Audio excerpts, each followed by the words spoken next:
Welcome back, and we're going to kick off, guys, with Adrian Peterson.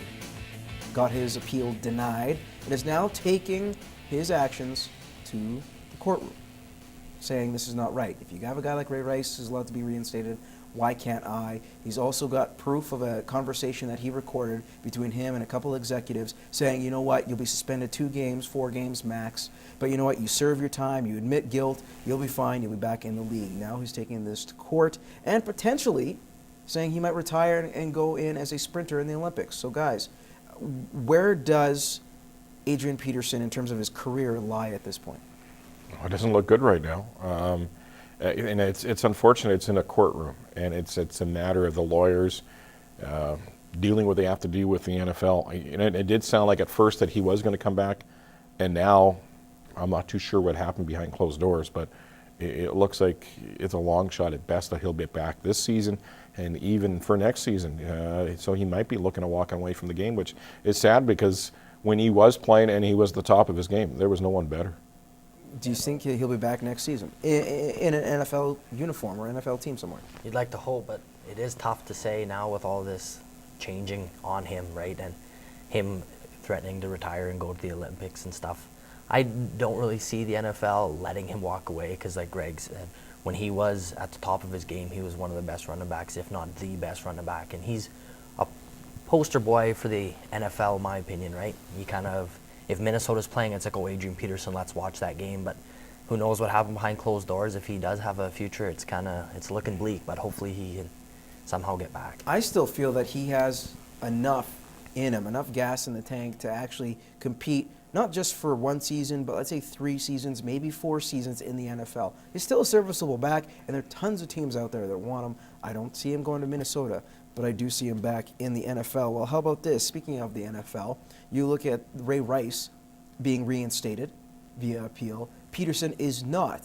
Isn't this a little bit of a double standard here? And how bad is this making the NFL look? Or even the NFLPA for not helping or standing up to their I guess, the union, the guys they represent, the players. There's a lot of weird things happening at the Ray Rice thing, and I think it was the NFL was kind of changing the rules as they went along in that case. And a lot of times it does not make the NFL look good, doesn't make the Players Association look good. It's bad on both sides, and it caused so much problems in the NFL. And it's sad because what happens through all this too, and through Adrian and through Ray Rice and everything else that's happened off the field in the NFL players now get painted with a brush. And they're all said, the NFL players are all this and then some. You know what, how many players play in the NFL and how many are having problems? Owners. That reminds me of players. Owners, but they just a very small percentage of the NFL has done stupid stuff. Everybody else has been good, but there's those stupid stuff that gets all the headlines, and it makes the NFL look as bad as it is right now. Okay, well, Brett, here's another question for you. Do you think that's going to be a big issue, that you have one guy who was suspended is now reinstated and can come back anytime, another guy who isn't? This double standard, don't you think this is a little hypocritical in terms of where they stand? Sure, yeah, like Ray Rice, the whole situation with him was a gong show, right? Started off with the NFL didn't see the video and they just literally gave him a little bit of a suspension. And then they saw the actual video and it was like, hey, well, you're done type thing. You're off. And then he gets back of appeal. Like, it was video evidence what he did. And you don't let Adrian Peterson come back or even approve his appeal. I think it's either both of them should have been suspended or both of them come back, not one or the other, because it's totally double standard and it just...